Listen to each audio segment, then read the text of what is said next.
Hey Lakers fans, today we have a deep dive into some intriguing possibilities for the Los Angeles Lakers as they look to reshape their roster and address some pressing needs without mortgaging their future.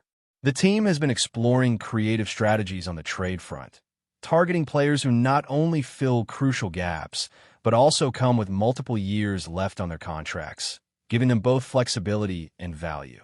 This approach allows the Lakers to potentially acquire talent without sacrificing core assets, which is a significant advantage in a season where every move carries weight. The idea is simple yet strategic.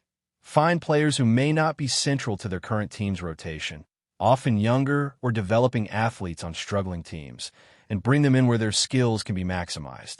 Names like Josh Green or Terran Min come to mind, players who can provide depth and versatility without demanding a trade of major assets because their current teams are motivated to free up salary space. One scenario that exemplifies this approach involves Sacramento. The Lakers could benefit from a player like Keon Ellis, whose skill set aligns perfectly with their two-way needs, offering defensive intensity and scoring capability. Instead of competing directly in a crowded market for him, the Lakers could potentially craft a trade package involving Malik Monk, who still has multiple years on his contract. By structuring the deal this way, the Lakers managed to balance salaries while acquiring complementary talents. Monk could boost the bench scoring as a reliable sixth man, while Ellis adds defensive flexibility and the ability to start in certain matchups. This kind of move reflects the Lakers' broader philosophy of combining smart roster management with immediate competitive impact, seeking players who can contribute on both ends of the court and fit seamlessly into the existing rotation. The trick lies in navigating the trade market creatively, finding opportunities where other teams are motivated to move contracts that no longer fit their developmental or strategic plans. Looking beyond Sacramento, Chicago presents another compelling opportunity. Patrick Williams has seen his role diminish, while Ayo Domu, a player the Lakers have shown interest in for multiple seasons, could be acquired without relinquishing high-value draft picks or primary rotation players. Williams, a versatile wing with 3-and-D capabilities and impressive athleticism, could slot into the Lakers lineup either as a starter or a high-impact rotational player. Dumo brings defensive prowess at the point of attack, athleticism, and positional flexibility, which complements the team's current roster structure. The Lakers' potential strategy here would be to acquire both Williams and Dumo, addressing immediate needs for defensive versatility, bench scoring, and overall roster depth, while simultaneously freeing the other team from contracts they may wish to offload. It's a win-win scenario where the Lakers gain tangible on-court value without depleting their pool of future assets, maintaining flexibility for further roster adjustments. The beauty of these potential moves is how they fit within the Lakers' broader competitive timeline. Patrick Williams, despite some concerns regarding health and consistency, has a multi-year contract that is manageable under the salary cap. He can serve as a rotational piece immediately and has the size and athleticism to impact both ends of the floor. His shooting percentages have varied, but in the right system alongside elite playmakers, there is significant upside for him to thrive. Ayo Domu offers complementary skills, particularly on defense, while still being young enough to develop further under the Lakers' guidance. The key takeaway is that these acquisitions are not just short-term fixes. They are strategic additions that align with the team's current championship window, allowing the Lakers to compete at a high level now, while retaining flexibility for future moves. Meanwhile, the trade dynamics themselves are fascinating. By targeting teams willing to move contracts like Williams and Dumas, the Lakers can avoid the costly scenario of giving up prime draft picks or rotation players simply to balance salaries. Instead, they focus on mutually beneficial deals, absorbing contracts that provide on-court value, freeing other teams from commitments they no longer need, and positioning themselves to continue building a competitive roster. For instance, if the Lakers pursue this route, they could retain key assets like Rui Hachimura or first- and second-round picks, preserving leverage for additional trades or roster improvements. This method allows for creative combinations, such as offering minimal salary players to sweeten the deal while still acquiring the core talent necessary to elevate the team immediately. It demonstrates a nuanced understanding of both the market and the roster's current strengths and weaknesses, ensuring that each move maximizes value without compromising long-term flexibility. Health and performance metrics play a crucial role in evaluating potential additions like Patrick Williams. His game experience has been uneven due to injuries, with recent seasons showing lower minutes per game than earlier in his career. However, his shooting efficiency, defensive potential, and ability to contribute in multiple roles remain appealing for a team looking to balance scoring and defensive intensity. Similarly, Domu's defensive versatility and athletic profile provide the Lakers with a two-way player capable of guarding multiple positions, a valuable trait in today's fast-paced, switch-heavy NBA environment. The Lakers' front office would need to weigh these factors carefully, considering both immediate contributions and long-term development. Acquiring these players, it could address critical roster gaps, strengthen bench depth, and provide strategic options in rotations, matchups, and playoff scenarios. The broader context involves how these moves could impact the Lakers' overall roster construction. Acquiring players like Williams and Domu without giving up primary assets allows the team to explore additional trade for complementary pieces, such as a versatile forward or a defensive-minded guard, depending on market availability. It also positions the Lakers to make a play for high-profile targets if opportunities arise, all while keeping the core competitive. Essentially, it's about creating a layered strategy where every move serves multiple purposes: immediate performance, financial flexibility, and future maneuverability. This approach reflects a sophisticated understanding of roster building in a modern NBA landscape, emphasizing the importance of flexibility, player fit, and strategic leverage. Another layer to consider is how these acquisitions align with the Lakers' timeline. Patrick Williams' age and contract length fit the team's immediate championship window, offering both starting caliber ability and rotational versatility. Domu's profile complements existing core players, providing athleticism, defensive skill, and the capacity to develop within the system. Together, these acquisitions could redefine the Lakers' depth chart, creating a more balanced rotation with players capable of impacting both ends of the floor. The Lakers would effectively be acquiring talent that meets specific strategic needs while minimizing risk to future assets, a critical consideration for a team competing for a title in the current season. Finally, this type of maneuvering emphasizes the Lakers' willingness to think outside the box. They are not merely looking for high-profile stars, but for players who fit the team's immediate and long-term needs, offer versatility, and can be integrated seamlessly into the roster. Creative trade ideas involving contracts like Williams and Domu's showcase the team's proactive approach to roster management, emphasizing value extraction, strategic depth, and a keen understanding of market dynamics. By targeting players who may not be headline-grabbing names, but who deliver tangible impact, the Lakers can enhance their roster, maintain competitive balance, and retain flexibility to react to future opportunities, all crucial elements for a team aiming to contend at the highest level while navigating the complexities of the modern NBA trade market.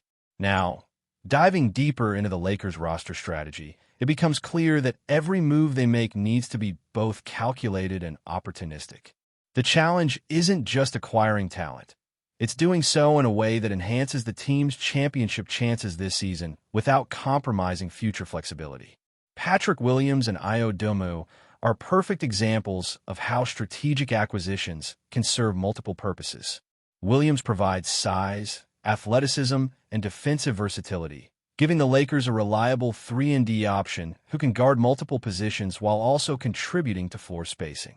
Meanwhile, Domu adds elite defensive instincts, the ability to pressure opposing point guards, and the kind of versatility that allows coaches to experiment with matchups and rotations. Together, these two acquisitions could provide immediate depth and flexibility while maintaining the Lakers' ability to pursue further upgrades throughout the season. Evaluating Williams' production, it's important to note that while his minutes have fluctuated over the past seasons, his efficiency and potential remain significant. His field goal percentage may have dipped, but his ability to contribute from beyond the arc and in defensive assignments still presents a meaningful impact. He can operate both on the wing and at the forward position, giving the Lakers options to adjust their lineup depending on matchup needs or the health of core players. Dumu, on the other hand, thrives as a point-of-attack defender, capable of pressuring ball handlers and creating transition opportunities. His athleticism and length allow him to switch across multiple positions, a crucial asset in today's NBA, where defensive versatility often dictates playoff success. Together, these two players enhance the Lakers' overall roster balance, addressing both immediate needs and long-term strategic planning. Another critical aspect of these trade possibilities is salary management. Acquiring players with manageable multi-year contracts allows the Lakers to maintain flexibility under the salary cap, enabling them to make additional moves if necessary. Patrick Williams' contract, while significant, is structured in a way that is compatible with the Lakers' current financial framework. By pairing him with Dumu, the team can optimize both talent and cap space, avoiding the common pitfall of overcommitting to a single player while leaving gaps in other positions. This careful balance ensures that the Lakers can continue to explore other opportunities, whether that means pursuing additional two-way players, securing bench scorers, or even targeting high-profile stars if the situation aligns. It's this combination of strategic vision and financial prudence that can set the Lakers apart from other contenders in the league. Of course, no strategy is without its risks, and health remains a key factor. Patrick Williams has experienced injuries that have limited his playing time in recent seasons, which is an important consideration for the Lakers. Monitoring his conditioning and workload will be essential to maximize his contributions while minimizing risk. Dumu, being relatively healthy and athletic, provide insurance in case Williams faces any setbacks. This pairing not only strengthens the Lakers' on-court capabilities, but also mitigates potential vulnerabilities by ensuring depth across critical positions. Additionally, the opportunity to acquire these players without sacrificing high-value assets, such as first- or second-round picks, allows the Lakers to maintain their long-term flexibility, a luxury that can prove decisive in tight trade negotiations or unexpected roster adjustments. Exploring the broader trade landscape, the Lakers have other potential avenues for improvement. Players like Keon Ellis, for instance, remain intriguing targets, particularly if the price for acquisition becomes more reasonable. The idea of leveraging existing contracts, such as Malik Monk's, in trade discussions demonstrates a sophisticated understanding of value extraction. Monk can serve as a bench scorer, a sixth man capable of contributing immediately while also fitting within the team's financial structure. Pairing him with another acquisition allows the Lakers to address multiple needs simultaneously, enhancing both depth and overall competitiveness. These strategies reflect a willingness to think creatively about roster construction, a key trait for a team aiming to compete in the high-stakes environment of the NBA playoffs. Trade scenarios involving teams like Brooklyn, Sacramento, or Chicago highlight the importance of timing and negotiation skill. The Lakers' ability to acquire talent without giving up critical assets hinges on identifying situations where other teams are motivated to move contracts or free up roster spots. For example, acquiring a young shooter or rotational player on a minimum contract could be sufficient to finalize a trade, especially if it helps the other team achieve financial or developmental goals. This strategic approach maximizes the Lakers' leverage while minimizing the risk of losing valuable picks or rotation players. It also opens the door to further moves, such as pursuing additional depth at forward or guard positions, enhancing defensive versatility, or securing specialized role players to complement star talent. Heirs, stay tuned for the next video. Before we continue, we ask that you leave a like and subscribe to the channel so you won't miss any exclusive Lakers updates. Moving on, the NBA rumor mill is buzzing with a storyline that feels almost too big to ignore. Whispers around the league suggest the Los Angeles Lakers may be plotting a seismic roster transformation centered on the potential arrival of SHAI Gilgeous-Alexander. Nothing is confirmed, contracts are not signed, and front offices remain officially silent. But the mere idea has already ignited debate among executives, scouts, and fans alike. According to league chatter, the Lakers' interest in Gilgeous-Alexander reflects a broader strategy shift. Rather than patching holes with short-term solutions, there is speculation that the franchise is exploring a long-term cornerstone capable of redefining its identity. Gilgeous-Alexander's profile fits that vision perfectly. A modern guard with size, creativity, and the ability to control tempo while scoring at all three levels. Around the league, some believe Los Angeles sees him as a bridge between eras, someone who could carry the spotlight forward without sacrificing competitiveness in the present. Insiders caution that the road to such a move would be complex. Any hypothetical deal would likely require significant assets, tough negotiations, and a willingness to part with familiar faces. Yet that has not stopped rival teams from closely monitoring the Lakers' asset pool, sensing that something ambitious could be brewing. The speculation alone has altered conversations in front offices, with executives recalculating values and leverage. From a basketball standpoint, the fit is tantalizing. Gilgeous-Alexander's calm efficiency and ability to thrive both on and off the ball could unlock new dimensions in Los Angeles' offense. Observers around the league imagine a Lakers team less predictable, more fluid, and better equipped to handle the grind of a long season. For now, this remains firmly in the realm of rumor. Still, in a league driven by star power and bold moves, the idea of SHAI Gilgeous-Alexander wearing purple and gold feels like more than idle fantasy. It feels like the kind of speculation that precedes a franchise-altering decision, whether it ultimately materializes or not. Stay informed exclusively about Los Angeles Lakers news. Subscribe to our channel and hit the like button to keep receiving daily updates. Also, share your opinion on the news in the comments, as your contribution is crucial for the LAK.